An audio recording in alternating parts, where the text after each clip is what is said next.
도널드 트럼프 전 미국 대통령 재임 시절 백악관엔 4명의 비서실장이 거쳐갔습니다.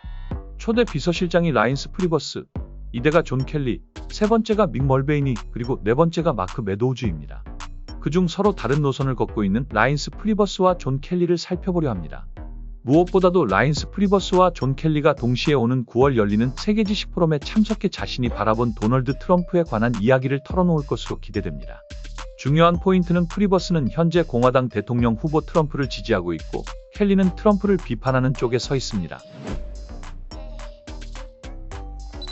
프리버스가 처음부터 트럼프를 지지했던 것은 아닙니다. 2015년 트럼프가 공화당 대선 후보 경선에 나섰을 때만 하더라도 대단히 냉소적이었습니다. 당시 프리버스는 공화당 전국위원장이었습니다. 트럼프가 멕시코 불법 이민자를 비판하고 무슬림 이민을 일시적으로 중단하겠다는 공약을 내놓자 프리버스는 절대 동의할 수 없다고 단정했습니다. 트럼프가 사실상 공화당의 대선 후보가 된 이후에도 프리버스는 대선 후보 중심으로 당이 단결해야 한다고 호소하면서도 트럼프에 대해서는 비판적인 입장을 견지했습니다. 물론 트럼프도 사사건건 자신을 지적하는 프리버스가 썩 마음에 들지는 않았던 듯합니다. 하지만 공화당의 아웃사이더였던 트럼프가 대통령에 당선된 후에는 공화당에 단합된 지지가 필요했기에 전국위원장 출신의 프리버스를 백악관 비서실장으로 임명합니다.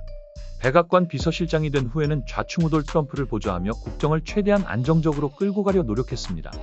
하지만 사사건건 충돌이 있었던 것으로 보입니다. 백악관 비사를 쓴 마이클 울프의 화염과 분노라는 책에 따르면 프리버스는 트럼프를 바보라고 불렀다는 대목이 나옵니다. 결국 프리버스는 백악관 문건 유출 논란에 휘말리며 6개월여 만에 백악관 비서실장에서 물러납니다. 역대 최단기간 비서실장이라는 오명을 쓴 채 말이지요. 백악관을 떠난 프리버스는 미국 해군에서 잠시 일한 후 다시 공화당으로 돌아와 올해 공화당 전당대회 개최위원장으로 일하고 있습니다. 트럼프에 대한 깊은 속내도 많이 바뀐 듯합니다. 무엇보다 프리버스는 공화당이 정권을 되찾아와야 한다는 확고한 생각을 갖고 있는 것은 분명합니다. 그리고 달라진 트럼프를 중심으로 공화당이 단결해야 한다고 호소하고 있습니다. 현재 프리버스는 트럼프에 대해 그는 비서실장인 동시에 홍보수석입니다.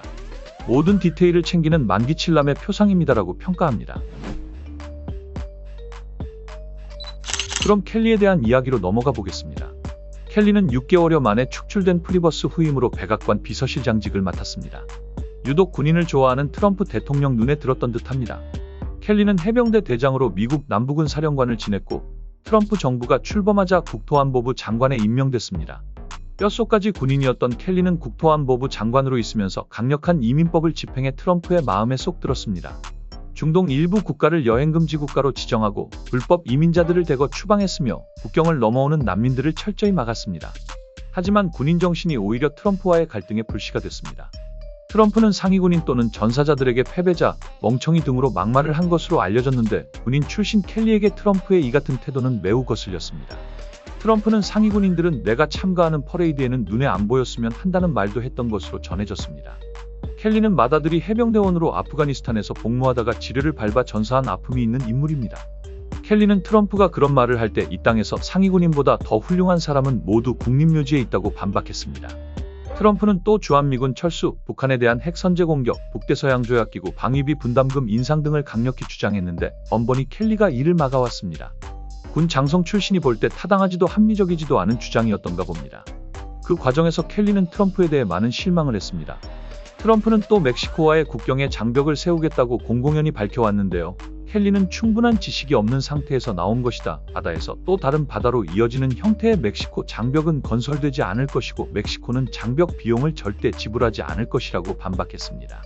결정타는 트럼프 패밀리와의 갈등이었습니다. 켈리는 트럼프의 딸 이방카 트럼프와 사위 제러드 쿠슈너가 국정에 개입하는 것은 옳지 못하다고 여겼습니다. 그래서 비서실장이 되자마자 이방카의 최측근인 호프 힉스 공보국장을 정리했습니다.